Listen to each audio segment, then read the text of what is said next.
listening to the Deep Purple Podcast, a fan podcast about one of the most legendary bands of all time, Deep Purple.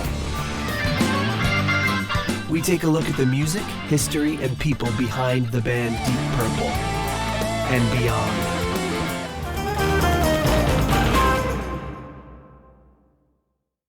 Welcome to the Deep Purple Podcast, the first and only podcast devoted to one of the greatest bands in rock history, Deep Purple.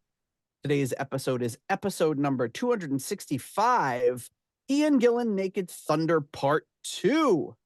And coming to you from the doctored suburbs of Chicago, I'm your host, Nathan Beaudry. And coming to you from the suburbs of Providence, I'm your co-host, John Sun Valley Matola. And coming to you from Jerksville, I'm Rich, apparently 910 Shaler. All right. What's Jerksville? That's what Ian Gillan says in the new song. Oh, that's right. Yeah. Jerksville. I'm going to have to change our bio. I have our bio that we're from Weirdistan. Maybe we're supposed to be from Jerksville now. I think that would make more sense, given Yeah, given the co-hosts. No, isn't that Knucklehead Stan? No, it's Knuckleheads from Jerkstan. Two Knuckleheads from Jerksville. There we go. Right. I went to the jerk stand and they were all out of you. Keeping the theme alive. That's right. Well, I slept with your wife. I saw that they had somebody had gone through and put the lyrics up to, it might have been on Highway Star, because I was trying to make out some of them, and some of them were a little different than I thought, but the lyrics to the new song, that is not as new when we're recording this, but the new song, Portable Door, off the new album. So. Socks are too big for your head. Yes, so that one I was like, I must be hearing that wrong. And I was like, no, apparently that's what he's saying. Actually, I got this winter. There's like this winter Christkindl market by us, and there's this place called Pook, and it's like a Canadian place, and they sell all of this like gear, and they sell a hat with like two socks coming off the back of it. So I got them for the kids because they're pretty cool. And they have a whole like suit made out of that material. It's pretty cool. I want somebody to buy me the big one-piece pajama giant Pook suit, but nobody will do it. Isn't there the Star Wars figure, the Star Wars character there that's got the two socks hanging off the back of her head? Oh yeah, the Twi'lek. We were just talking about her the other day. That's right. Well, in our Star Wars side I think chat. I think that was the twerklet. Oh boy. All right, John. What was it? Sun Valley? Sun Valley. We've passed Florida. I'm trying to think of where we are. I mean, it sounds like very Californian, but we're past Florida. Mm-hmm. Sun Valley. I don't know. It's Idaho, famous for the Sun Valley Ski Resort. Oh, okay. Yeah, so if you went with potatoes, John Potatoes Matola, it would have been. Yeah, it would have been. Yeah, I never would have thought skiing / Idaho. That's, Yeah, they got a good mountain range. Like the Rockies go up through there, right? Why not? I'm not saying that they don't have it. I'm just saying I might think wouldn't of have thought of Colorado or Utah or Well, it's probably one of those deals where you probably get a better deal going to Idaho if I ever decide to go skiing for the first time. Well, John Au Gratin Matola had a nice ring to it. or God. Or John Idaho. What is Idaho? Idaho. Exactly. Idaho, Alaska. Bangor. I hardly even know her. Yow. All right. Well, here we go. Naked Thunder Part 2. Yeah, we're doing a rare morning recording, so we're all full of beans. You're welcome. You're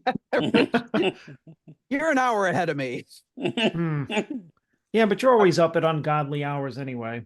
Yeah, exactly. I was up till 3 this morning, and then like, oh man, that was dumb. I was up later than I should have been. But all the kids got out of this is the first time ever, actually. All the kids got up, got out, got to school all by themselves. I was not involved with any of it. Nice. I was like, yeah, pretty. Isn't it All nice when right. you turn that Yesterday. corner? First, when you get away from the diapers, that's big, and then Yeah, this is a big. then the hey, we're going somewhere, and they actually get themselves dressed and stuff like that. Yeah, yeah, Big this is a big things. one, and yeah, especially yesterday. I think I drove each boy separately, my daughter, and then the dog to the dog place. So, yeah, it's been quite a journey to get here. So I'm happy to be here. So, hey, folks, if you like all of this, I don't know what to say for you because it doesn't have Yeah. much to do with Deep Purple yet. But trust us, later in the show, we'll get deep into the second half of the Naked Thunder album. I'm looking for like a volunteer that can go into the YouTube videos because nobody complains on the podcast because I think people that listen to podcasts are used to podcasts. There's always some banter in the beginning of the episode. The people that listen to YouTube like get 2 minutes in and they're like, they're used to like just that big flashy like bang bang bang. Today we're talking about Ian Gillan, Naked Thunder. You won't believe what happens in track 9. Is all like and subscribe. So they're used to that kind of stuff. So when they get like a minute into the video and we're not already on like the 4th track, they're like, what's going on? You guys are just talking about dumb stuff. So I think what we need to do is enlist somebody that regularly listens on YouTube that can go through and do the timestamps that are like, this is where the banter starts. This is where they actually start talking about the artwork. This is where they start talking about each song. And they put those timestamps in. I could cut and paste them and put them in the description of the video. And then it would actually make chapters in the video. So you could scroll across and boop, boop, boop. Yeah, I've seen those. Yeah. Looking in your direction, Roback. That's a good job. Yeah, Roback is the timestamp champion. He's been going through and timestamping like funniest moments in episodes. So I'd like to nominate him for the position of secretary. all right, you heard the call, Roback. But yeah, I think that would be better for our YouTube audience actually if they want to get straight to the good stuff. People that listen to podcasts usually put the podcast on and they're used to the subject not starting until 20 minutes. They can also hit the little button there, the speed it up, listen to you guys at like 4 times the speed. Yeah. It's amazing that actually there's sometimes I will, if I'm backed up on podcasts, I'll use that. It's amazing how quick you get used to it. Like it really doesn't bother me. I mean, if you don't go 4 times, but I mean, if you do like 2 times or whatever, it's not that bad. Yeah, or even like 1.5 or 1 and a. Yeah, if it's not a music one, if it's not a music related one, or you know what I mean, where you're actually listening to the music. Yeah, I could do like double speed is really pushing it. I'll usually do like 1.5 because sometimes it's hard to hear the banter. But there are some where people that I guess may talk like I do, like a little bit like slower. Like it doesn't matter. Like if you listen to like Pot of Thunder, I've had to do it with too. Like some of those guys, they really take pauses between what they say and talk. So like Chris. But then there are other podcasts where they hadn't noticed. But other podcasts, they talk really snappy and they're like, and you're if you tried to listen to one of those like YouTube videos I was talking about, you'd go out of your mind. But it's actually funny listening to it on slow because then it sounds like they're drunk. And then of course there's the ones that I just don't even care if I hear it or not, so I can put it on full speed. You just put it on just so I can say I listened to it. Yeah, it counts for one listen. But Jen, my wife, for new listeners, she's a journalist and she used to do a lot of interviews. Doesn't do as many anymore, but in the old days she'd have the tape, those tiny micro cassettes. And when she'd do interviews and when she transcribed, she'd slow it down to like slow volume so she could type out what they were saying. And it was just really funny. She'd always be like in the other room and you'd be like, and then I was thinking like, who's this drunk guy you were interviewing? You doing another story on strokes? Yeah, exactly. Crazy. But all right. So how to support our show? You can do so a number of ways. One is by leaving us a 5-star review on Apple Podcasts. 2 is by buying some merch at our Etsy store. You can also become a patron on Patreon or on PayPal for as little as $1 a month. You can also donate on Cash App at $DPPOD or support us on Ko-fi. And speaking of supporting the show, we'd like to thank our first bank of patrons here coming in at the executive level. At the in memoriam tier, the wonderful late Gerald Jerry Kelly and family. At the $25 uncommon man tier, Ovis Nakfi and Purple Maniac. At the 15 squid tier, we have Alan. So yeah, somehow I lost that old one. I don't know what happened, but Yeah, well, we can't hear it anyway. So. Yeah, we missed it. I forgot to click the button on Zoom. It should be good now. At the $10 good doctor tier, we have Dr. Mike Catan. At the turn it up to $11 tier, Clay Wambacher, Frank Thielgard Mortensen, Mickelstein, Will Porter, PhD PP, and Michael Bagford. At the $10 Someone Came tier, Ryan M., Jeff Bryce, Victor Campos, Better Call Saul Evans, Peter from Illinois. And at the Hughes by 2033 tier, Fielding Fowler.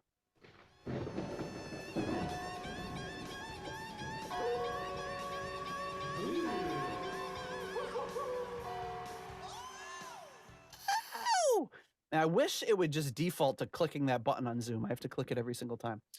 Okay. Yeah, I wonder what that sounds like at 2x speed when I read all the patrons. Probably like the Micro Machines guy. Okay. So, upcoming shows, as we've been discussing, and I think we sorted out last time. Somerville Theater, May 17th, which as of the time of this coming out is going to be in 4 days. Somerville Theater, Dixie Dregs and Steve Morse. Rich will be there. John will be there. Rich's friend Kevin will be there. And I don't know if anybody else. Steve Coldwell. Steve Coldwell is going to be there. And probably somebody else that listens to the show. So if you listen to the show, come find them and say hi or post on social media. We'll try to track you down. And there's 2 Blackmore's Nights shows. John and Rich and Pete and Mark and all them are going to be at the first one, June 29th. I think Steve too, right? And Steve too. So I keep leaving Steve out. Sorry. He's Mr. Massachusetts. So, and then the 30th. Oh, wait, no, the 30th is the day they're all going to be there. And the 29th, you're going to be there in Boston. Correct. With Purple Chickie. With Purple Chickie. All right. And in her newly acquired ditty bag. Which is on its it's on its way, I swear. God, I hope so. See, if somebody that wasn't like so closely related to the show would want it, I probably would have made more of an effort to get it out. But I'm like, I got all this stuff, and I'm just like, and then all this life just started happening. It's all right, buddy. It made for some entertaining back and forth. So it's some great cease and desist. All right. So yeah, and then of course, Deep Purple, 3rd album, self-titled album, rankings show. If you're a patron, get us your rankings by July 21st. If you aren't a patron but want to become a patron and send us your rankings so we can include you in the show. All right, so where did we leave off? I think we left off on a very uncomfortable song last week for everybody involved. It was so uncomfortable, I changed my name. He changed his name back to 910. What does 910 mean? Or is that for us to learn on the Haskin Cast podcast? Well, you can learn it on the Haskin podcast, but actually Scott got it pretty quickly. I was impressed. Well, I had to give him a couple of hints, but so equals 1 is part of it. So there's a 1 involved in it. So if you take 910 and you subtract 1, what do you get? 909. Oh, the leaving after on the one after 909. Right. So it is 910 is the one after 909. Oh, there you go. Yeah, obviously that would be the one after 909. It's sort of like 667, the number of the neighbor of the beast. Yes, and 665, the almost evil tier. All right. So yeah, so we left off on Sweet Lolita. I think we said enough about that last week. Yeah, moving on. Moving along. If you're catching up, you might want to go to last week's episode. You might not want to if you don't want to hear that song. You end up registering, John, or are you good? Yeah, well, I guess we'll find out by the time this episode's out. Why isn't John at the Dixie Dregs? That would be extra embarrassing to just have to go to all the people in the door to door, in the same building. And I apologize for this, Nate, because I know you kind of have a tight schedule today. But John, you promised us a new Mr. Bill story.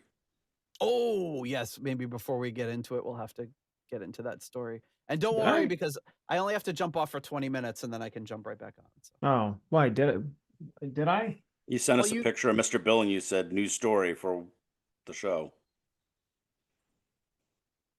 Oh boy, you guys weren't kidding. My memory is like not How good. could something happen with Mr. Bill and you wouldn't remember? Yeah, you sent Well, us it. It just said, even if "Oh, he didn't no," on it. remember, you would think he would all of a sudden remember Yeah, now. that's what I'm thinking. You'd think that would jog the memory. Maybe it was just. Oh, was that on Saturday when you said double Mr. Bill? Yeah. Yes. Yeah. No, wait a minute. No, I didn't do that. No lights of recognition are going off. No, I'm looking back at our text thing. You changed somebody changed the group photo and you posted Mr. Bill. I didn't post it. I didn't do anything. I didn't post it. I thought it I was didn't you. I didn't post it. Okay, hold on. Well, apparently there is no. I'm gonna have to edit this out. All right. So yeah, no, John Matola, Saturday at 7:52. Yeah. There's a picture of Mr. Bill and it says, "Oh no." I didn't send that. It says you did. It says your name, dude. And then it says, then Nate said news story for Monday's episode. And I said, double Mr. Bill. Oh yeah, but then he never responded, so maybe there wasn't a news story. He just sent it for no reason. It just said, "Oh no." That's an odd pocket picture to send. And we didn't change the picture, dude. It's still Barney. Yeah, it says, yeah, see, I don't know what happened. It said you changed the group photo. See? Yeah, I saw that. I saw that. I didn't send that. So Somebody grab your phone. Well, anyway. Nope. I mean, I don't know. She was standing outside the other day holding Mr. Bill and was just like, "Hello," and I was like, there you go. There's a story. Maybe you talk to your phone. For those of you new to the show, John has a neighbor who has a Mr. Bill doll. And just kind of around frequently. And yeah, just wanders around with it. And apparently his entire building is for at-risk adults. and for those of you who aren't native to America, Mr. Bill is like a little claymation guy from Saturday Night Live in the 70s, early 80s. But anyway, let's get on with the music since this is going nowhere. The next track, John's got nothing to lose. All right. I'm pretty sure we can use all that at the competency hearing. I'm just starting to think after this episode's over, I need to make a couple of doctor's appointments.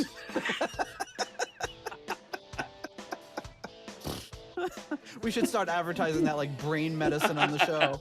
Use this brain balls pills or whatever. All right, so you got like more of like a little like what would you call this? Like Americana sort of sounding? Slow groove. Yeah.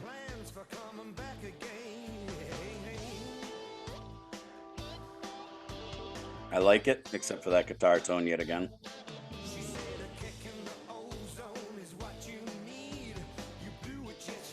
No, I like this guitar tone, the one that was doing the little riff. I was thinking, I was just kicking the ozone was a weird lyric.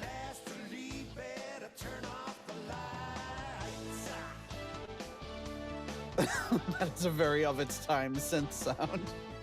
It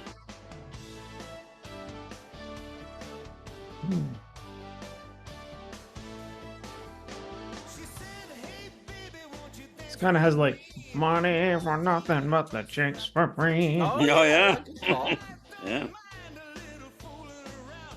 Yeah. Well, you've successfully ruined it. Not a fan of the Dire Straits? Not that one. I love Dire Straits, but I hate that one song.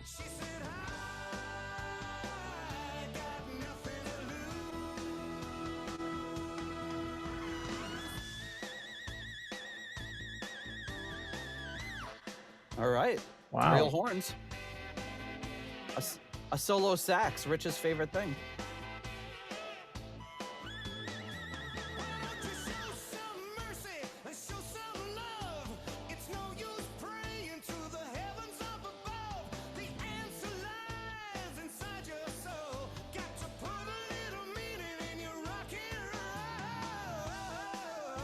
This has got a Gillan Glover vibe to it, especially with that horn section and everything. Yeah, it does. There's one song in particular I'm thinking of. I just can't place it right now.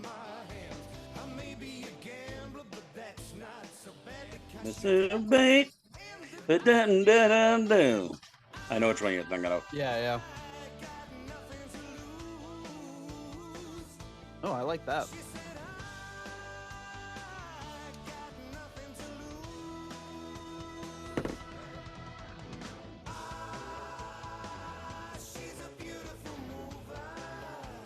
There's some really big harmony vocals that he was talking about.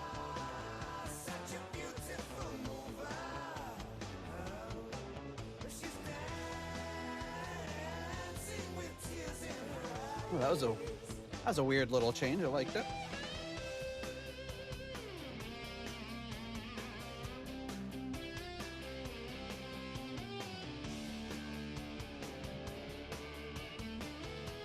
I kind of like the tone here. Yeah. Well, it's different.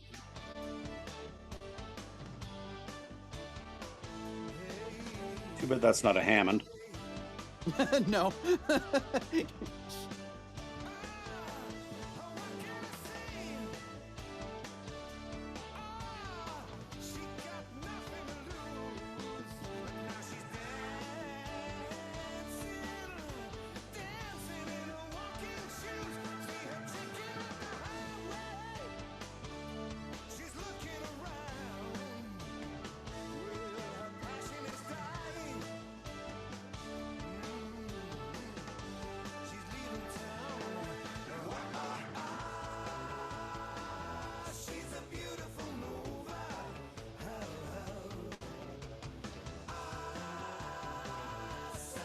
It's kind of weird that it goes to this bridge, which is basically a 12-bar blues in the middle of the song.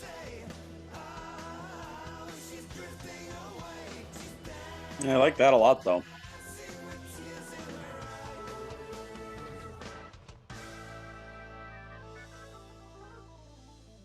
See, why not use that sound all through the whole song? There's a bunch more time left in the song, though.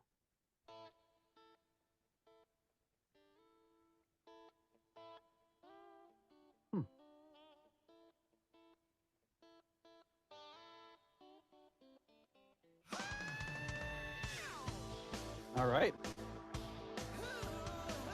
False ending. I want my MTV.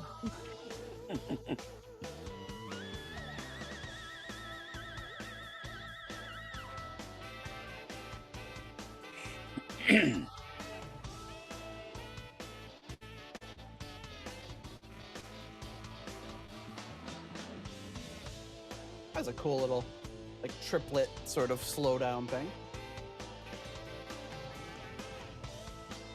Yeah, especially the horn section kind of gives it that accidentally on purpose vibe, like an outtake. Yep. Absolutely. Wouldn't be surprised if it was. I forget whether we talked about it. I know I talked about it with Scott Haskin, but I had been talking to Roger about the horns on, I think it was Dislocated, and saying how much I love the horn break. And I said, like, oh, that's got you written all over it. And he goes, thanks, but Gillan wrote that. Which kind of shocked me. I wouldn't have pegged that to be like a Gillan thing, but apparently so that doesn't surprise me. These horns are kind of similar. All right. Yeah. Yeah. Very, very similar vibe. That would be right at home on that album. All right. Nothing to lose. I don't appear. Somehow I've closed all my tabs here. Here we go. Nothing to lose. Who wants to go first? I'll go. All I'm right. going to bump that one to a 3.5. All right. I don't think I've ever really listened to it. And I get the feeling I might have skipped by it anytime I did listen to the album. And I was wrong to do that because the similarity with the accidentally on purpose stuff made me really like it. Yeah. I mean, it's not a showstopper, but it sits nicely among the other songs.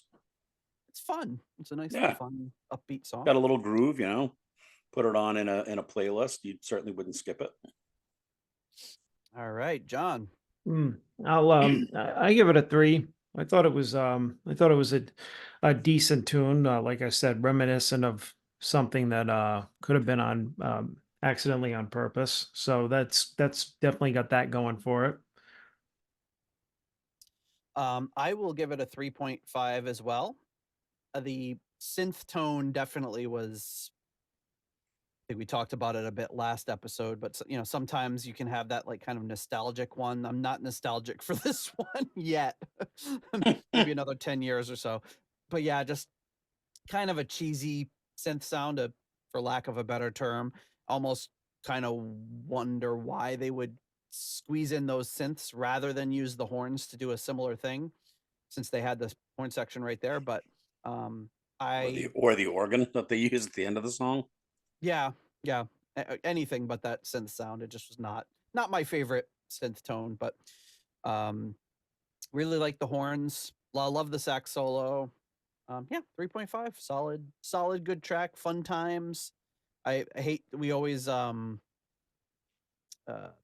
mention movie soundtracks and stuff, but yeah, it's another one where you could just kind of see this in the background when they're cruising down the highway in their convertible or whatever. Good movie soundtrack song, because it's happy and upbeat enough to set a mood, but it's not going to distract you from what's going on in the movie. Montage of moving large appliances. Yeah. Microwaves.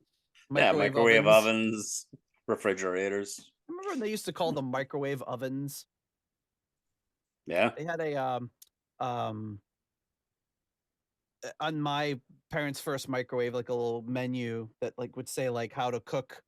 It was like printed on the microwave. Like, here's how you cook a whole chicken in the microwave. Thankfully, my mother never attempted that, because that just sounds absolutely foul. Good one. I didn't mean that. Yeah, it was unintended pun there. Yeah, Oh, sounds boy. disgusting. And at work, well, for the past, well, since 1995, so almost 30 years, every 5 years, I have to take this test about food safety on a recurring basis. And there's always like questions about, the only questions I ever struggle with are like questions about microwaving food. Like, how long are you supposed to microwave ground pork? And I'm like, nobody would do that ever in any circumstance. So I just bomb those questions. And just because you can. Yeah, you can microwave ground Doesn't pork. mean you should. You want some really disgusting ground pork. Okay, next track up is called Moonshine. Or Fireball, maybe.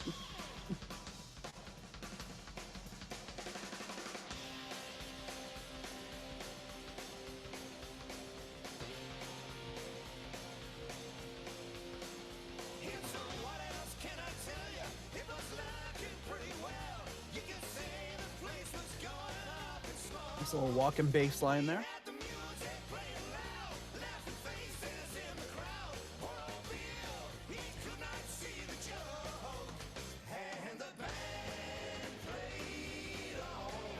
Oh, I know this song.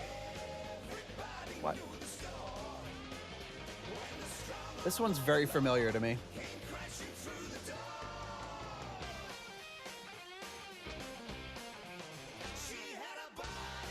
This is good stuff. Yeah, I love this one. It's on many of my playlists.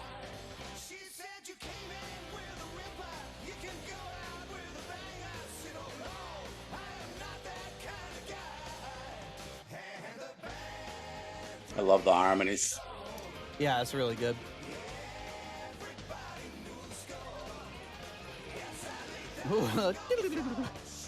It's actually kind of Lord-esque.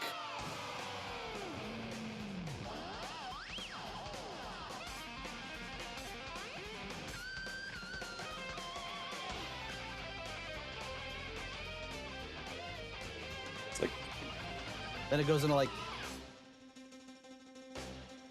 oof. It's very Rat Bat Blue. Yeah. Yes. Pretty But wild. the guitar solo was Molly Hatchet flirting with disaster. Mm-hmm. got to be an electric piano. You're not going to get that kind of action on.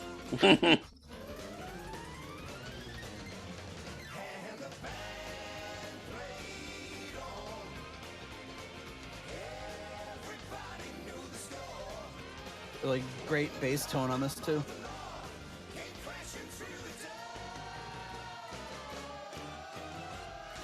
We don't know who played, right? Because it could be a Gillan. I mean, a Glover.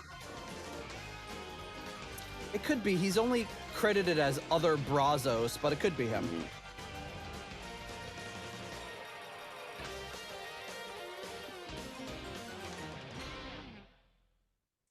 Damn. Mm-hmm. That doesn't give you any time to think or breathe or do anything. All right. I suspect that there was a teaser in the last episode, so I might know how some of this voting goes. You may. All right. Who wants to start it off? Johnny? Yeah, we'll leave everybody in suspense, right? Yep. I'll give that one a 4. I thought it was good. That's the kind of thing I'm looking for. Just like really, really fast, catchy, heavy in its own way. A lot of stuff going on. I mean, we were getting a lot of different. What were we talking about? We're like throwing different songs out there. I hesitated to throw out just because of the drum intro and like the kind of wild guitar, like the Hot for Teacher. Which, I mean, anybody that does that drum beat since like 1984 is going to be like, oh, Hot for Teacher. But I mean, it's like, you can't help it. It sounded like it. But yeah, great, like just overdub vocals by Gillan and possibly others. Just great full vocals. A lot of just wild, interesting stuff. It's like he just was like, let's just throw the kitchen sink in this song and do as much as we can. So I liked it.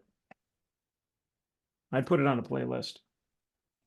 All right. Should Rich, do you want to go or do you want to save yourself for last? I think it's pretty well out of the bag at this point. It's this would be the 5 I aforementionedly spoke of. Hey-o. I love this song. Always have loved this song from the first time I heard it till now. It's one I always on a playlist, always never skip, as you guys say. It's a never skip song. I like everything about it. I love the vocals. I love the solos.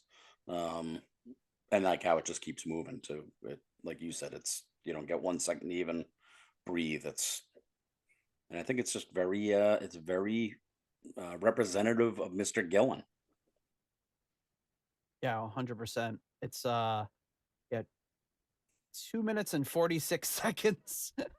They cram a lot into that time. Wow. But wow, yeah, what a track. I'm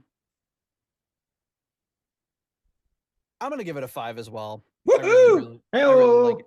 This one is I know I've heard this album before, at least a few times over the years, but this one sounds much more familiar to me. I don't know if that's because I liked it a lot, or if it's on some other compilation I must have heard over the years, or what. But it just, as soon as it that, you know, and the band, that part, I was just like, oh yes, I've heard this a bunch of times. I love this one.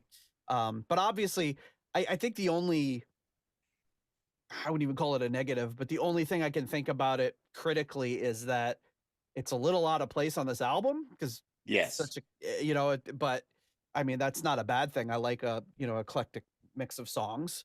But yeah, just great track, great playing by everybody, great guitar solo, really cool and interesting keyboard solo. It sounds like they'd struggle to get all that stuff in a 4-minute song, let alone a, under 3-minute song. But yeah, great one.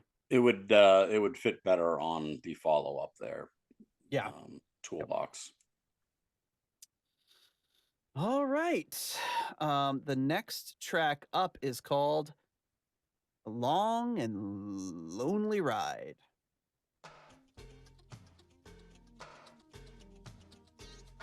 And then you go to some like kooky, zany synth sounds. It's like a sequencer sounds like making this beat. And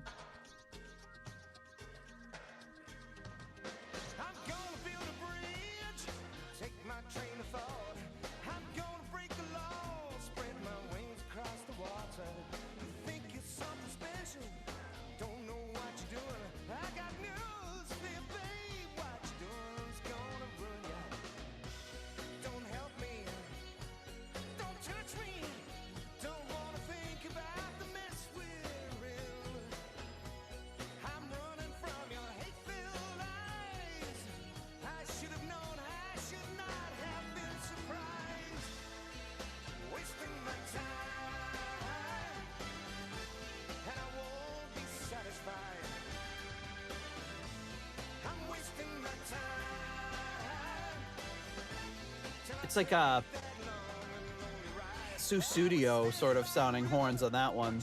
Mhm. It sounds like it starts off sounding like a very deep Purple reunion chorus, and then all of a sudden Phil Collins comes in with the with the horns. The very beginning, I thought maybe it was an outtake from Mask. Oh yeah. Hmm. Yeah, right, with that little sequencer.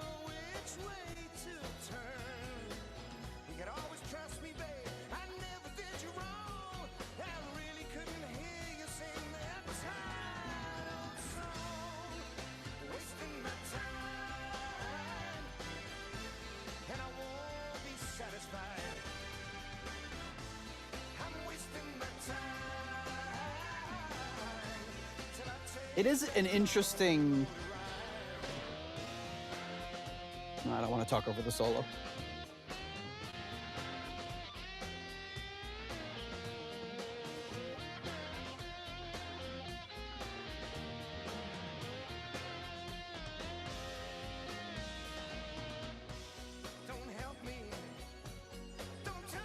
Nice slide solo, but it's interesting to have like horns on an album, but then also have fake horns. And I get it, it's more complicated to get a horn section together. So it sounds like when they said those A-team horns, they're only on particular tracks. So I think this could sound good with real horns.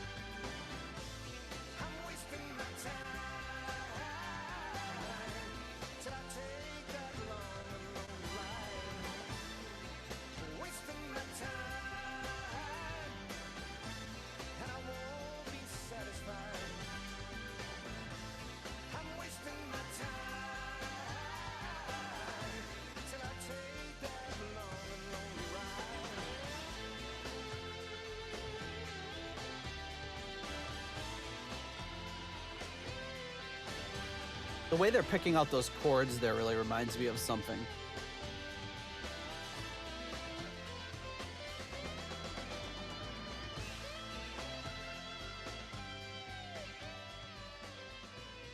Everything off Chicago 17. All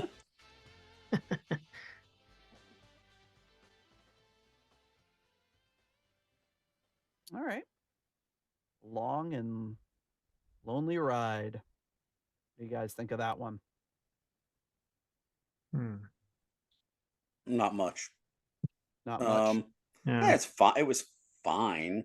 Yeah. It wasn't offensive or anything. It just did absolutely nothing for me. Wasn't Sweet Lolita. Offensive. No, I mean, I wasn't. Yeah, I'm gonna go with I'm gonna give it a Sweet Lolita. Give it a 2.5. All right. I just don't. I don't know. It didn't affect me one way or the other. I'll probably never listen to it again. And you know, the best thing that came out of it was you saying Susudio. I'm glad I could add to the experience. Thanks. Pictured Phil Collins doing that little backward hand dance thing he does. And All right, John. Yeah, I'm gonna have to go 2.5 as well. I think it was just I don't know, like a filler track, like nothing really special about it. I mean, I think that that and the last slide solo were pretty decent actually. They were that was probably what I liked the best about it. But in terms of like the song, just very kind of generic feel to it, kind of generic pop feel. So Yeah, for sure. Yeah, I'll be a little more generous. I'll give it a 3. I think it sounded like the vocals, like the lyrics were like almost a little stilted at first. Like he wasn't quite, like he hadn't quite decided a rhythm on how to fit them into the music. So it sounded like it almost threw me off a little bit. But I like the chorus. I would have preferred real horns, but in the late 80s to be recording something with, again, if this had come out 4 years earlier, this probably would have made a more of a splash or some of a splash. But yeah, that's all I have to say about that. well, you also made a good point. As if they had the horns there, why not use them? And yeah, that's why Maybe we they only kind had a of, budget for certain songs. That's why I kind of, yeah, exactly. Yeah, probably. That's why I made the assumption that maybe they were jokingly referring to the keyboard they use as the A-team horns, but apparently there were some real horns there at some point. But yeah, getting horns to do one song versus 11 is going to be a budget difference. Okay. The next track up. Oh, this was a good one for you, John. This is called Love Gun. Oh, oops, sorry, that's the wrong song.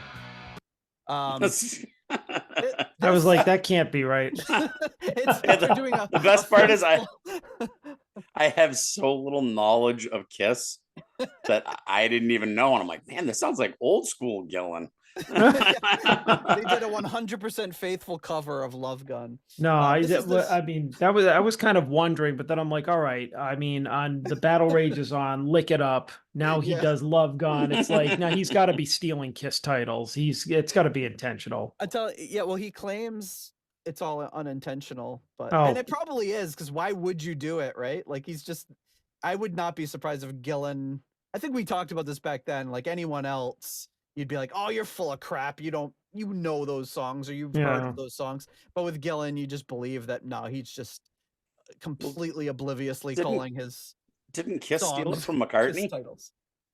What's that? Love Gun? Does McCartney have a song called Love Gun? No, but he's in the lyrics to is it Hi Hi Hi, or Gonna Get You With My Love Gun, baby? Because it's what got it banned on the BBC.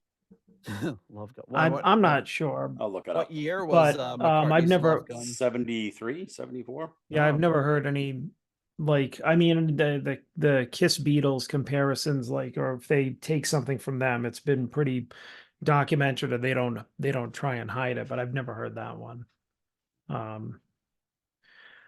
But I don't know, you figure with Sweet Lolita on this album, I mean, he could have just called this song Penis.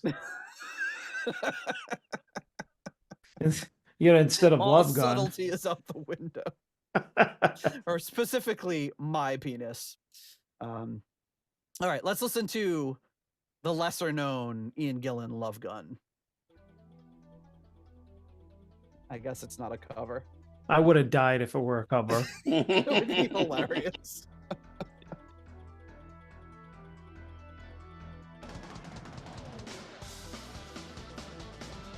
Jesus Christ. Like unchain your brain. Yeah. Wow, yeah.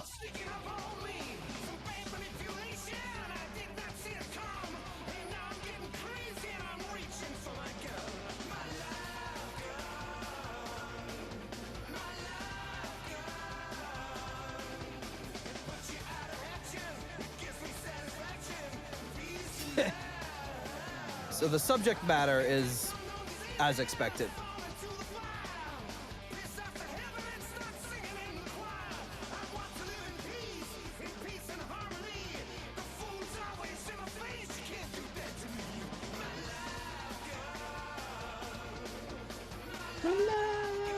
Wow. I like how he says piss off to heaven. There's no laughing there anyway.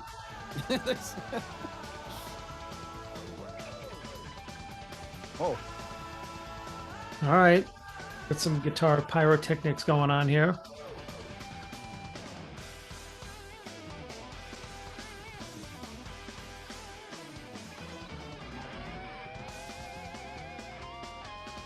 Jeez. Very Vai or Satriani sounding. But it was almost like a Mark III sort of breakdown into the solo, which is what it reminded me of.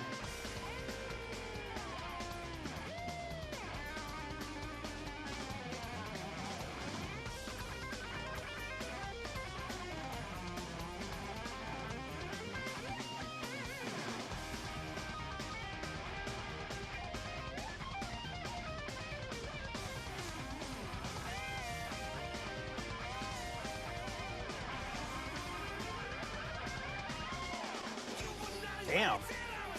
Morse killing it. I love. He just accented some of those little really short phrases with like doubling harmonies is really cool. It sits nicely alongside Moonshine.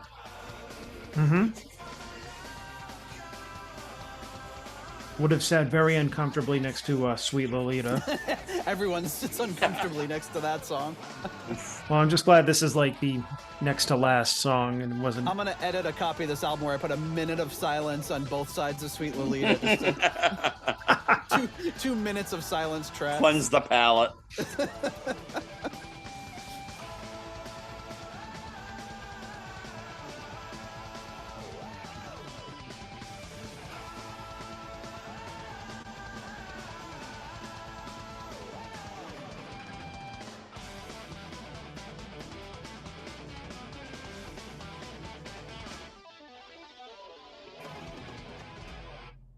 Wow. Damn. All right, so I guess Moonshine wasn't the only banger of the bunch here. Yeah, wow. Holy shit. Okay. Love Gun. And that one was a little longer. How long is Love Gun? Let's see. Hey-oh. This one is I'm the only, what am I, the only one that got it? apparently, I'm Mr.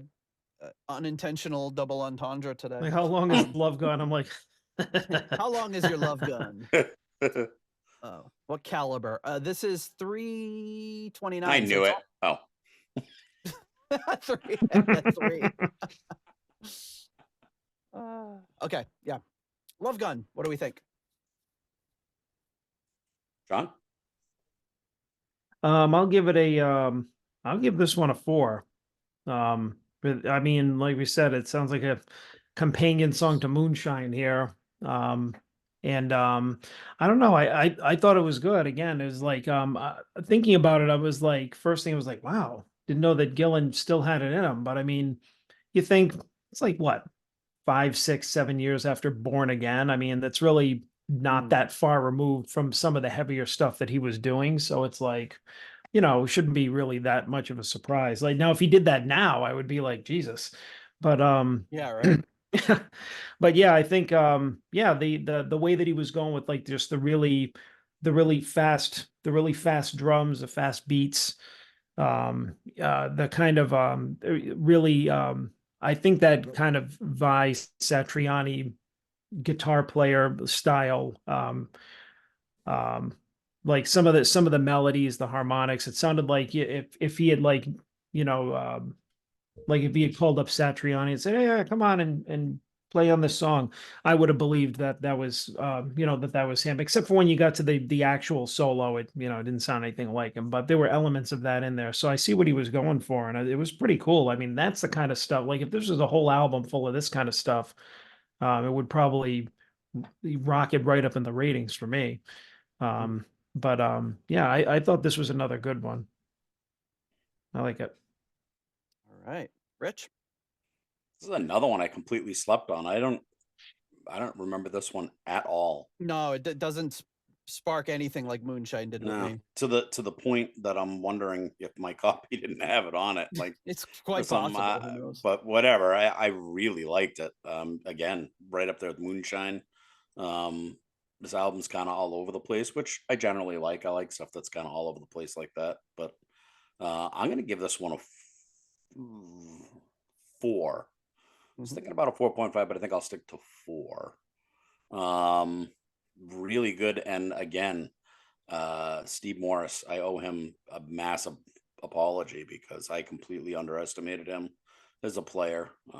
He's really good, and I like a lot of what he does. I like his phrasing. I like his ideas on the song. So sorry to him. And while I'm apologizing, Mr. Gene Simmons, I apologize to you for inferring that you may or may not have taken a lyric from Paul McCartney and turned it into a song. McCartney's line was "body gun," not "love gun." So, it could have inspired it. It may have, but you know what? I'm not going to besmirch the great Gene Simmons with that. Even though I just read a story, I don't forget who the rock star was, but he said that when he was a kid, he had a Kiss cover band like when he was like 13 or 14, and then his dad worked for some company and he's able to meet Kiss. And while Yeah. he was like meeting them and everything, he told them like, oh, I have a Kiss cover band, we do all Kiss stuff. We're looking, and he like showed them pictures, like our moms made our costumes, and was all Yep. excited. And like a month later, they got a letter from the management company, and they were all excited because they thought it was going to be like some kind of autograph or something, and it was a cease and desist. I don't know if Yeah. that's the same story that you heard, but when I heard it, I thought it was the same one where they actually, and it could have been different, but it was like a band, teenagers, whatever, and they were a Kiss cover band, but they called themselves Kiss. Yes, that's the Not, one. Yeah. not thinking And they're that, like, not yeah, thinking cease and anything of it. desist. They're like, And cease and desist. they're all excited, like, oh, this is our big break. And it's just like cease and desist to a bunch of like 14-year-olds. Yeah, So like they're he's gonna, like, from are that they gonna point forward, they confuse called, people? he said, from that point forward, we called ourselves Kiss. And then in quotations, it was like imitation.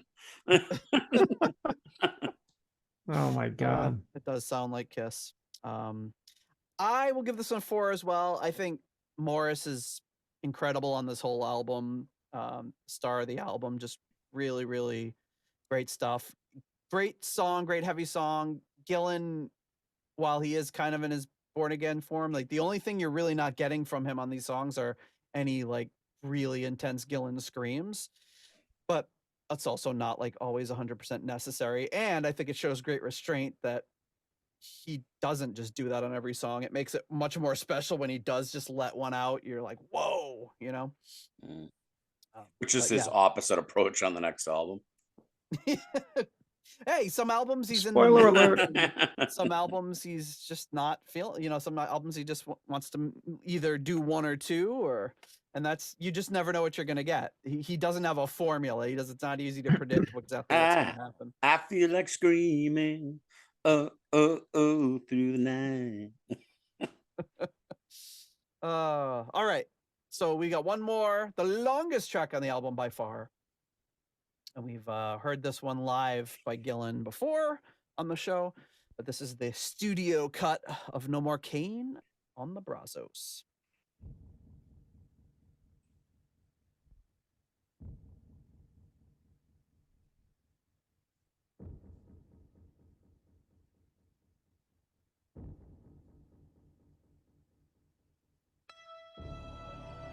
Drums stop, bad things happen.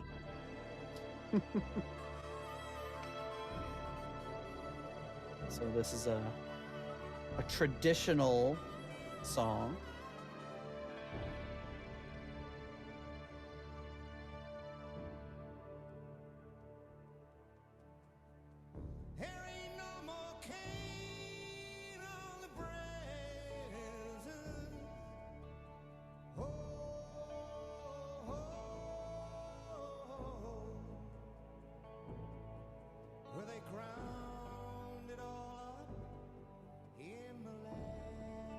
I think they just like ran the credits over this on that that Moonshiners live thing we did way back.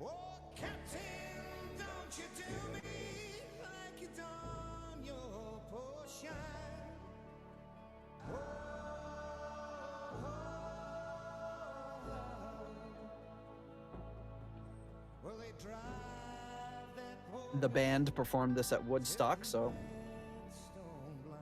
my dad would have heard it at some point if he was conscious.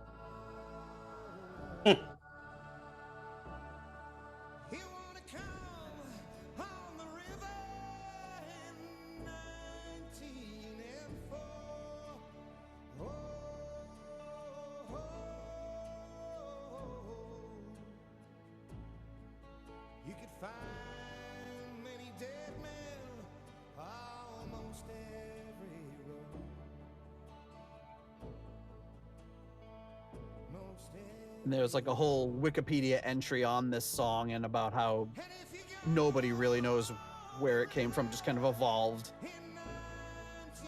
naturally, and there's theories about where it may have come from.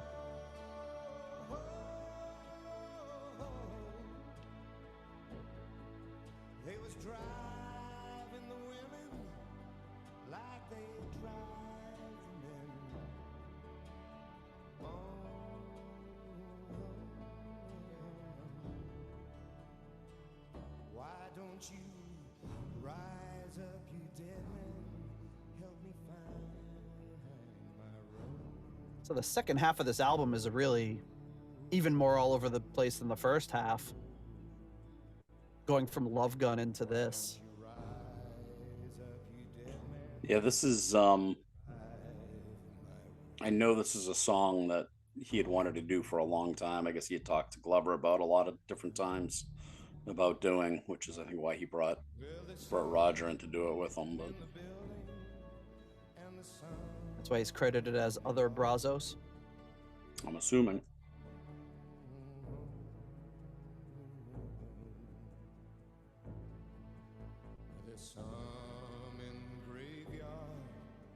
Might have to poke John. I think he dozed off.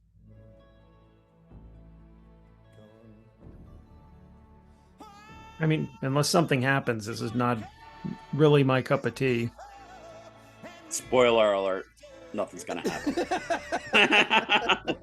All right, then I guess we all know what my rating's going to be. See you later, everybody. It's not building to a, huge climax.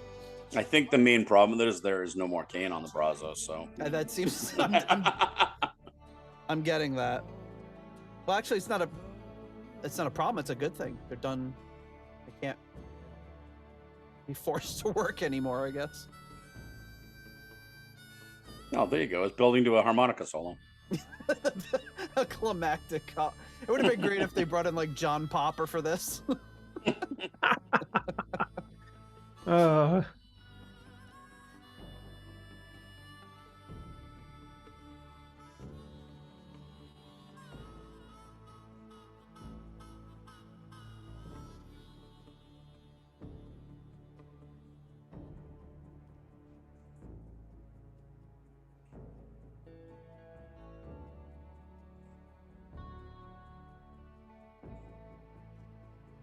Yeah, this would have been better suited for Accidentally on Purpose.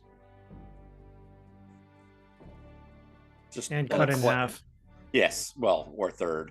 Yeah, I mean, but yeah, like a just because it's eclectic, it would work better there. But I don't know, it's not working here. I mean, you could still squeeze in a Moonshine with the amount of time that's left on this. It's over 8 minutes long, so that's kind of. So this is maybe should have been the end, but we've got.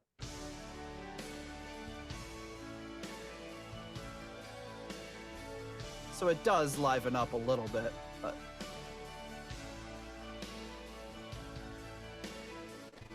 And I think it's like maybe some songs are better suited for a live. Like if you did something with this live, like in the. Like over the credits or something? For the credits. Well, you know, like if the mood at the show is just right and you bring the lights down and do something like this, it could.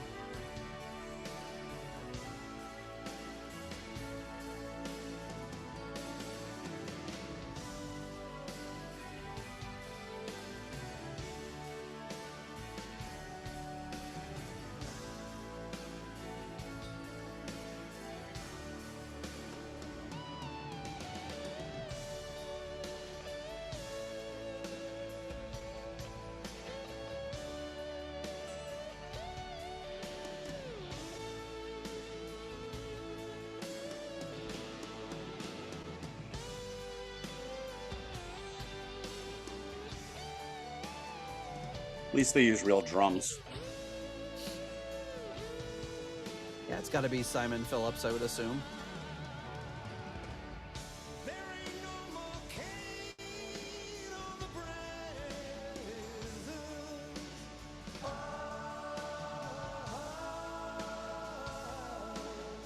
I feel like I can hear Glover's voice in there, but I was just gonna say the exact same thing.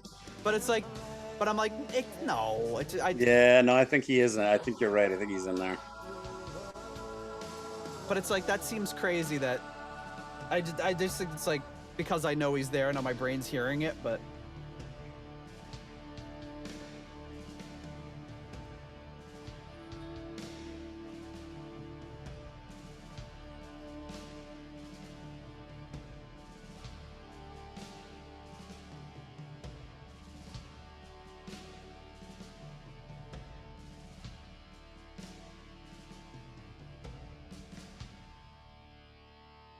I like that the drum beat at the end there, the Yeah, like a little pseudo marching. march.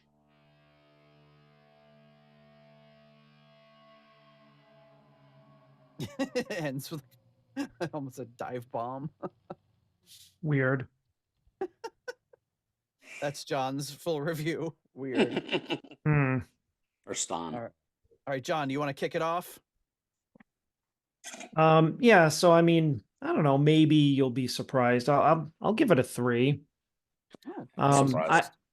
Well, I mean, it didn't really pick up, but it kind of did, and the melody did grow on me a little bit. I mean, I think it was definitely like way too long, but just thinking about it, I mean, it's kind of a showcase for Gillan to kind of put out there like his just his vocal abilities in the way of that he like not obviously like how high he can go, but how I guess emotionally he can sing.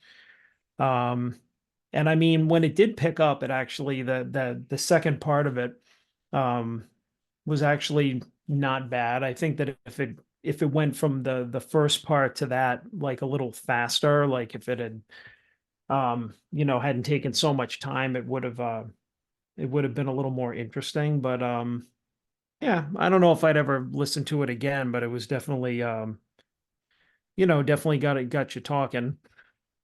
Not gonna put it on your party playlist, Well, or yeah, maybe just put it on when you want people to leave. yeah, I was gonna say, like for the closing credits. All right, well, everybody, it was great to see you. No more king on the Brazos. Shaking Turn up the hands, like lights really bright. yeah, turn them up and get everybody. All right, people putting on their coats and saying the Italian goodbyes and Just use the single edit. It's gets to that much faster. Yeah, exactly. but yeah, not yeah. I guess I was predicting that I would probably give it like a 2, but yeah, I'll bump it up. It wasn't as I guess as boring as I thought it would be. All right, Rich. Yeah, I actually had happier remembrances of this song than I just had listening to it. But it could have been watching John head bobbing. And not along to the music, just like No, just like what? Taking a little nap, yeah. I was gonna go 2.5, but I think I'm gonna bump it up to a 3. But most of that comes from having talked to Roger about the song and just feeling a little romantic about the song and Gillan, and like John said, it is a showcase for his voice. I know what it meant to them. So I think that's what makes me kind of hold it in slightly higher regard than I would if you just put it on. But yeah, I don't foresee me really listening to this song again.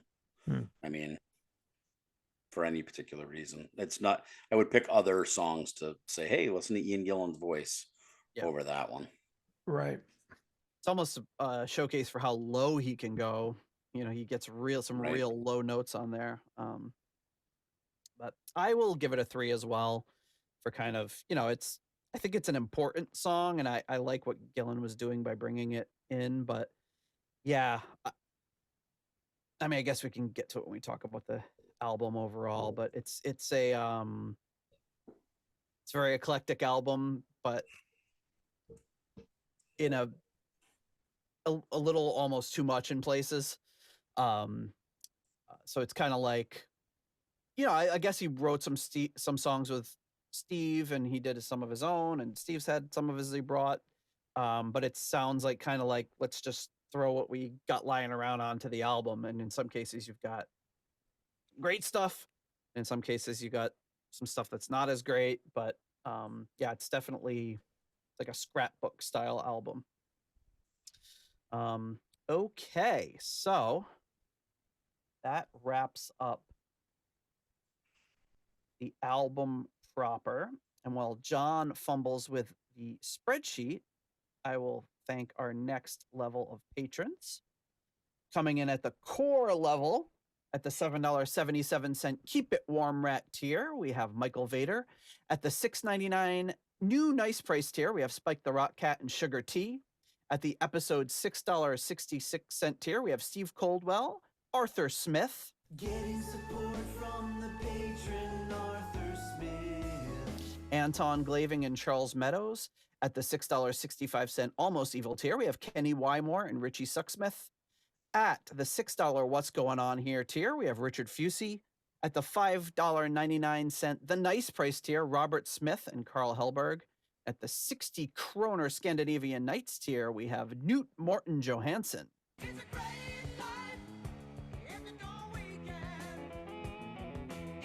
And at the $5 Moneylender tier, John Convery, German Heindel, Adrian Hernandez, Jesper Elman, Alexei, the Perfect Stranger Slepakov.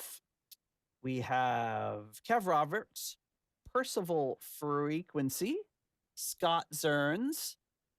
We have Cynthia Doobie, Raf Calf, and Coyote Bongwater.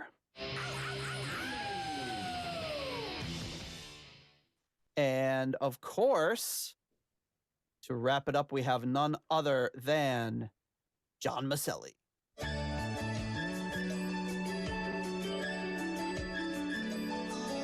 Yeah, Mona, she just sneezed, huh? Let's get out of here. I like the little snort laugh. Let's get out of here. Okay. So that brings us to just so what's you that? guys know what it's like to live in this awful thing called my head. I listen to that clip and everybody else just hears it for what it is. And in my sick, twisted mind, I hear it as Mona sneeze, which I know it wasn't meant to be that way, and some sort of incontinence joke. I don't know why. I mean, maybe. I don't It remember could exactly be. what happened in that episode, but that wasn't it. No, I think you're safe in saying that. Hey, Mona. All right. Well, you know what time it is, folks. Well, John's busting out the spreadsheets, and he's fumbling with the tabs. Oops, he sorted it the wrong way. Now he can't tell what is bad. All right. Thank you, Merms. John, where does Naked Thunder by Ian Gillan fall in the rankings? So it falls pretty close to the bottom of the rankings. 6.08 overall. Rich's rating isn't showing up. Yeah, I'm trying to fix that. Why isn't Okay. it showing up? Well, while you're fixing it, Well, I'm fumbling with that part of the while you're spreadsheet. fumbling with that, I'll say that's Naked Thunder is between Magic and Book of Taliesin in the ratings. So Well, I mean, it's good company. I don't think either of those are bad albums, but no, but not favorites, but they are close to the bottom of the spreadsheet. Yep, and I that's have fumbled and fixed the spreadsheet. okay. Let's see. Is it not showing for you? No, give me a second. I'll get back to it. Maybe I He's have to fumbling. We're reload taking turns here. fumbling with the spreadsheet. There we go. Okay, and so let me see. Yeah, is that? Oh, okay. Yeah. So the did that change it? No. Okay, that didn't change John's it. Yep. calculating that formula from the =1 promo. No, I gave it the lowest rating, followed by Rich, followed by Nate. So I mean, I gave it the lowest. Like Rich and Nate were very close in their ratings for the album. So I think we all generally felt the same about it, as we said before. Like kind of a mixed bag or a scrapbook, as one of you guys said. No real, not really one of those albums that you would call coherent. yes, cohesive. Say yeah, coherent. Yeah, yes, coherent, I guess. You're what I would not call coherent. All right, now funny, I heard that and I knew it was wrong, but I knew what he meant. And I was like, yeah, that's a good point. Let me try this again. Not one you would coherent. call cohesive. Thank you, Rich. Yes. Yes. So yeah, that. You're right. I would not call it coherent. Can't remember what friggin' text that I send. So it's he sends us an unreferenced picture of Mr. Bill. And you showed it to me, and it's got my name next to it, and I'm like, all right, I don't know what's going You know on what? right now. There is some good news involved in that, Sean. Let's just, even if it is like something horrible, like, onset, early onset dementia or something, you get to meet new people every day. So Yeah, you'll get to make the acquaintance of Mr. Bill numerous times now. I thought you were going to go even further and say, well, even if it is early onset dementia, it's entertaining for us. So, well, I thought that was just unwritten. Yeah, Yeah, well, I'll try coming up. I'll just try throwing in an album review that we've already done and see if he notices. Because there's another Warhorse album. You do Who Do We Think We Are again and see if I rate it any higher. Oh, that's possible. I think some songs will go down, some songs will go up, but I know that there's like ones where I'm like, oh crap, I totally forgot we even covered that album. So I'm sure it could happen. There's going to be one day eventually where we both go into an episode, completely do a review of an album we already did, and then like somebody is like, guys, you did that 3 years ago. Yikes. All right. So yeah, there you have it. That is our ranking for the album. So Naked Thunder came out in July of 1990, peaked at number 63 in the charts. It was only in the charts for 1 week in the UK, and then it peaked at number 27 in Sweden. So people in Sweden were digging it, I guess. Yeah. Sold 6 copies. It sold 6 copies as opposed to 4 in the UK. Gillan said that, like when he was trying to sell this to a new record company, it was like he described it as like knocking on doors basically to find a record company for the album. When asked about the album in Metal Hammer magazine, Ian Gillan said, better than I expected in most countries, but the sales.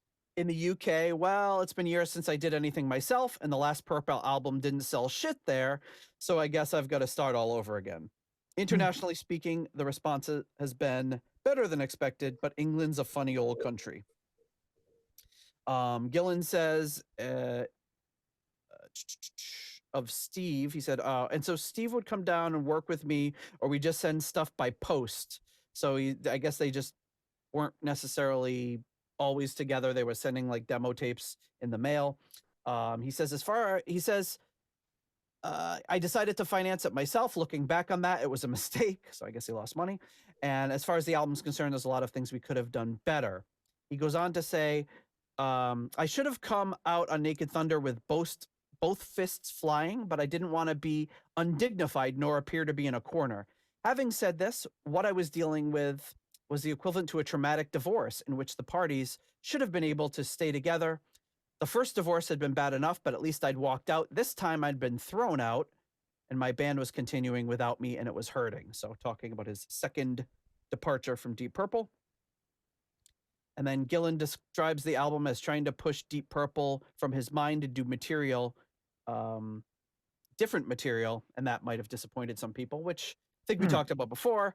People go in there expecting a Deep Purple album, they're going to be disappointed. But again, why would he do something exactly like Deep Purple? The only person I know like that is like Tom Petty. He this is a Tom Petty solo album. It's like sounds exactly the same as his other albums to me anyway. Or the your Traveling Wilburys. I feel like it all is kind of, it's just funny. What was his album where his first solo album? Was it like Wildflower or something? Where he, really I don't not know. sure. I don't know. You might be I don't right know on Tom that. Petty that where he basically like has all the Heartbreakers playing on the album. It sounds like Tom Petty and the Heartbreakers, but it's a Tom Petty solo album. It's just kind of funny to bring in all of your friends from your band into your solo album to do it. But unless you're listening to Keep All the Money. But the other motivation for Gillan to do exactly something like Deep Purple would be, you kick me out of the band, I'm going to show you that I'm going to do it better than you're going to do it without me. Yeah. That would be the only motivation, which isn't really in his nature. So I get why you wouldn't do that, but it's very much in my nature. So I absolutely would do that. Rich would have gotten like the best like hard rock guys around him, tried to emulate that style and been like, and like going against Slaves and Masters, if he had put together a band like that and done just that, who knows what could have happened. He would have I think Toolbox comes pretty close. I mean, if he had slightly better writing on it, with obviously we get there someday, but if you brought Glover in or something as his writing partner on a lot of that, it probably would have done really well. Yeah. Although it was a day late and $1 short. Yes. Get it? It's one of the song Right. titles. Oh. I I don't even know song titles of my favorite albums. I don't know. I'm so bad at song titles. I don't actually know Toolbox super well. Probably better than this one, but like I said, I think I bought them both on the same day. It's back there somewhere. Okay, so they arranged a tour for this album. Gustafsson apparently came in, and there's some details in his book about what happened. It just sounds like they just had a really big falling out, and it was probably the end of their working relationship. And then in the book, he says Simon Phillips and Peter Robinson could have earned more in a few hours in the United States than they would have at a month on tour with me, so they didn't come. So he put together a new band and did a tour. And he says in the chapter about going on tour, he says, "We left for the vastness of Russia, where everybody seemed to be called Sasha." Okay. Then we got some reviews of the album. I do have one review to close it out on. I've got a couple of other ones, but first up is the review from Darker Than Blue, issue number 40 from November-December 1990. It starts off saying, production-wise, it's very up-to-date, but somewhat sparse. At times, there is almost nothing happening. I think this has perhaps shown up as a weakness in some tracks. That's the downside of it all for me. On the other hand, some of the tracks are so catchy, and it's practically a crime they aren't hit singles. The two opening cuts, Gut Reaction and Talking to You, seem to hit the mark and hard hitting as any stadium rockers, even if the latter does come off as Son of Living for the City on first hearing. So bringing that up. The following two numbers fail to really capitalize on the opening salvo. No Good Luck has promised despite horrible keyboards. Nothing But the Best has survived the journey from Garth Rocket, but comes over a little on the corny side, lyric-wise, and soon runs out of steam. Living on Borrowed Time has some cracking vocals, which ought to have dominated the track. Instead, the rather bombastic sections tend to overpower it. Lolita has a weary chorus line and comes from the Coverdale songbook, Pass. The second side also has its ups and downs. Nothing to Lose just fails to make it. Very empty sounding in places. Long and Lonely Ride is, despite some annoying synth work, one of my favorites. Surely a likelier single choice than those used. The vocals are way ahead of the backing in places. Love Gun finally sees them letting rip a little. A real touch of Gillan magic. Brazos, I think I'll stick with the Moonshiners video version. They've been unable to resist tinkering with it, losing the essence of the early version I heard in the studio. On the whole, most people's reactions have been very positive. Funny he doesn't mention Moonshine when he talks about about A Long and Lonely Ride, or about Love Gun. That was a very fair review, I think. Yeah, I think so. Yeah, very, very fair to Lolita. Saying it's from the Coverdale songbook, that's pushing it a little. I don't know. I mean, well, the subject matter, but the age part, Coverdale doesn't usually go into, she was just 17 or whatever. He's super horny, but he's horny for age appropriate horny. Yeah, we're assuming. I mean, maybe he is, but he doesn't really come out and say it the way that he did in Sweet Lolita. Here's a review, Naked Thunder review by Gary Hill. I think this is from AllMusic.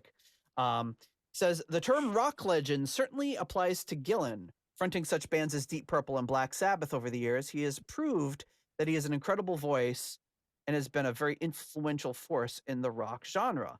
This solo album features both his incredible vocal talents and some fine songwriting. The material varies from hard rock that feels a bit like Deep Purple to a more balladic, yeah, we'll say balladic sort of works. In fact, one of the ballads on the discs is an incredible emotional piece that is one of the best cuts on the CD. He doesn't say what it is. 3 of 5 stars.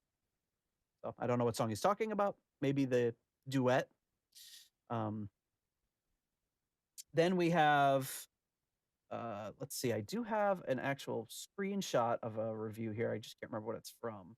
Let's see here. It's This previous to one- poop emoji, so I know it won't be that. What? I said this is before they had poop emojis. Oh, so. yes. No poop emojis. Okay, this one is from Select Magazine.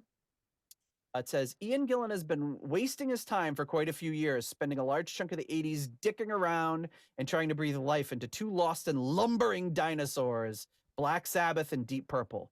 Gillan was the voice of Purple when they were good, of course, in rock, Machine Head, and Made in Japan, so the name of Gillan carved in stone in the HM Hall of Fame. Don't call them heavy metal. While you only have to stick his late 70s Gillan band epic Mr. Universe on the turntable even now and then, and 100 memories of drunken teenage parties comes rushing back to embarrass you. But before any of this, Gillan had begun his musical career under the name of Just Thunder in a band called the Javelins.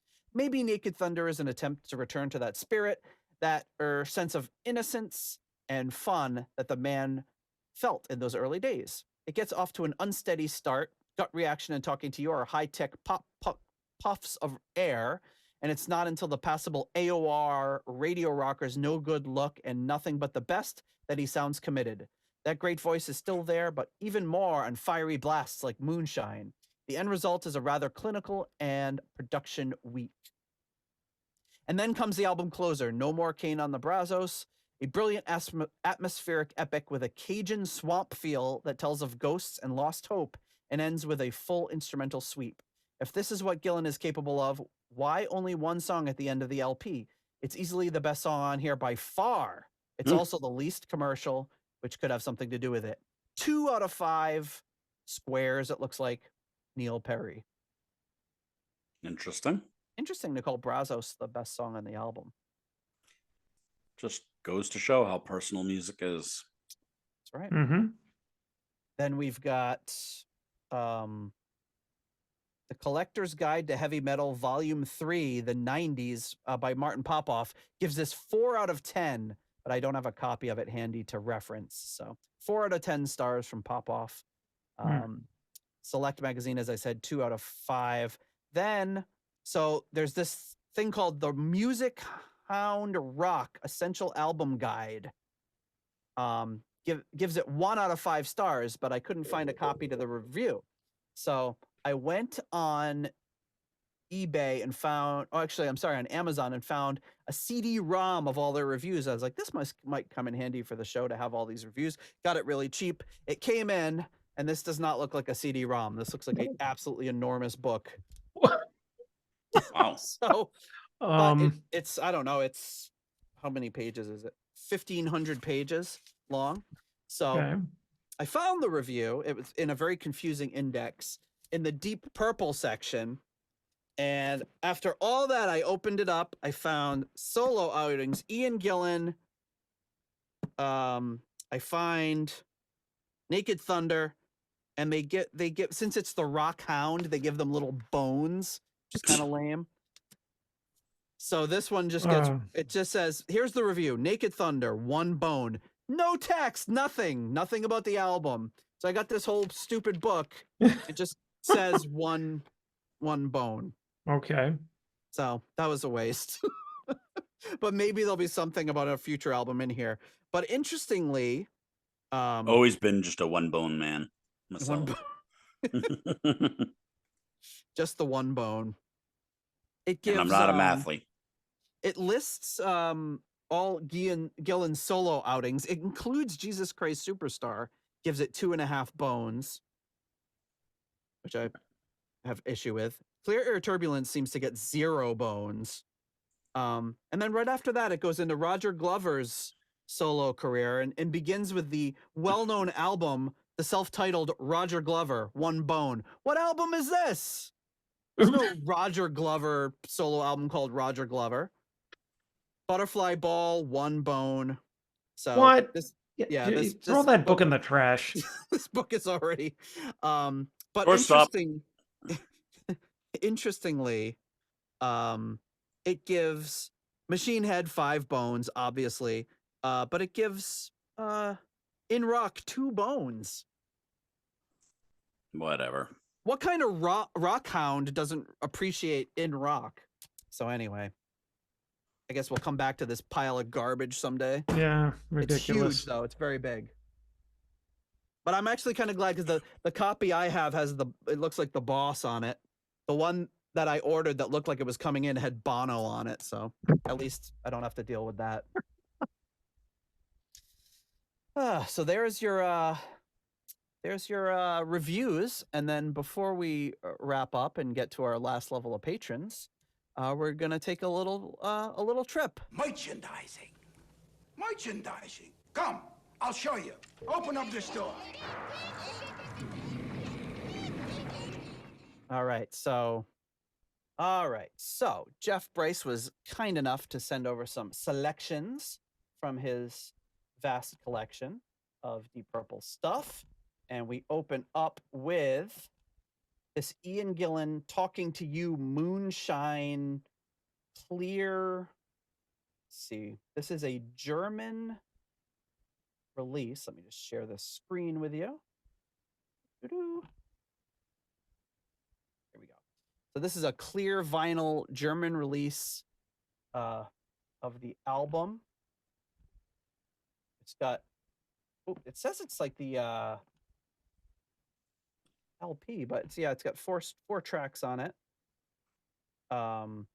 We've got some articles from Darker Than Blue. This is the Tell Deck label vinyl release. Who's Copy of it Bucky? right there. What's that? Who's Bucky Bucky. or Buckle? Oh, Buckle. Oh, that's that. Remember that like totally crazy keyboard player from the Ritz show, the Moonshiners show? Oh yeah. Oh He yeah, was yeah. going nuts. So I guess he helped write that Moonshine, which seems Wow. accurate. Seems like how he is. That song's probably just playing in his head all the time as he's being wild. So do you think they misspelled Roger's name on purpose or Oh, Roger Glower. Glower? Maybe he was just sad that day. I don't know Roger or Glower very much, but you never know. Maybe it's Glower. Or it could be Glower. He's a glower. Yeah, good call on the misspelling. Then we've got this right here is a cool article from, what is this from? This is Looks an like article. Kerrang. It does look like Kerrang. I don't Metal know if it Hammer. is. It might be Metal Hammer. Yeah, it says so at the bottom. So Oh, probably well, there you Metal go. Hammer. a good article, little interview with Trained Ian observer, Gillan. John. Thank you. There you go.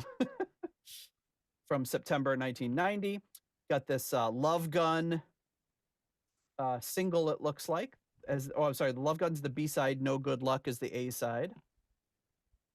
What else do we have? So this one right here. So this is the cover to No Good Luck, which is a pretty That's interesting. obvious stab. So what you see is the cover of In Rock, where all of the four faces that aren't Gillan are all crumbling, and Gillan looks like he's been gold plated, and a giant comet mimicking the Fireball album cover is shooting out of Ian Gillan's head, but all the other faces are obscured except for Gillan's. So Yeah, it looks like it's flying out of Richie's mouth. oh, maybe. It's interesting. Yeah, so obviously kind of a shot at his former band there, being like, you're all old crumbling stones and I'm a shining golden god with my comet flying out of Richie's mouth. So yeah, thought that was an interesting. I've seen this cover floating around, or I've seen it before, but I didn't know it was related to this album.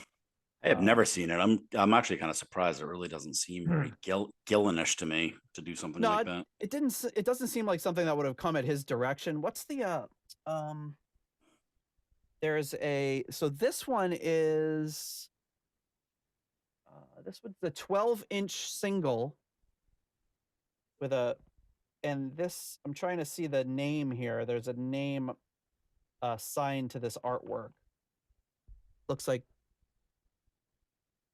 Reposast. But yeah, kind of a interesting cover. Then he sent me this. This is a printout. He said this is the first thing he ever bought on eBay in 2001, which is an autographed copy of the Nothing But the Best single. It says to Fong or Fawns. Tony. Hey. Well, no, it's like F though. Nah, I think that's Tony. To Phony. Otherwise, it's the Fawns. Two Fawns. To Hey. Signed Ian Gillan, and there's some copies of it. So some amazing stuff from Bryce. If I'm ever in that corner, if in his corner of Wisconsin, I got to stop by and see his museum. Basically, amazing stuff. Is he going to come down to the Chicago show? That's a good question. I should reach out and ask him. Maybe he can bring like a mobile trailer with all this stuff for us to look at. Okay, so before we wrap up, we have to thank our last level of patrons, which is, of course, the foundation level here. I'm sorry, the core level. Coming in at the $3.50 £3.50 tier, we have Lord Longford. Ooh. Sounded like I put it on the turntable there. At the £3 aromatic feed tier, we have Simon Ford and Richard Brees. At the $3.33 halfway to evil tier, Stephen Sharp and Duncan Leask. And at the $3 Nobody's Perfect tier, we have Peter Gardeau. Oh, Ian DeRosier. Happy Tringerferger here. Woo. Mark Roback. Stuart McCord.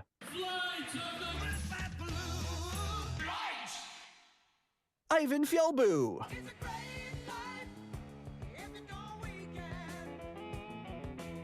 Runar Simonson.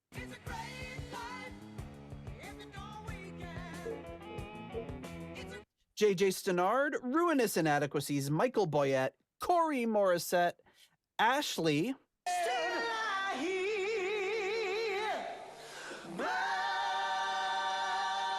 Weston Supermare Pilgrim, and at the $1.71 I Want My Own tier, we have Rich, Young, Shaylor.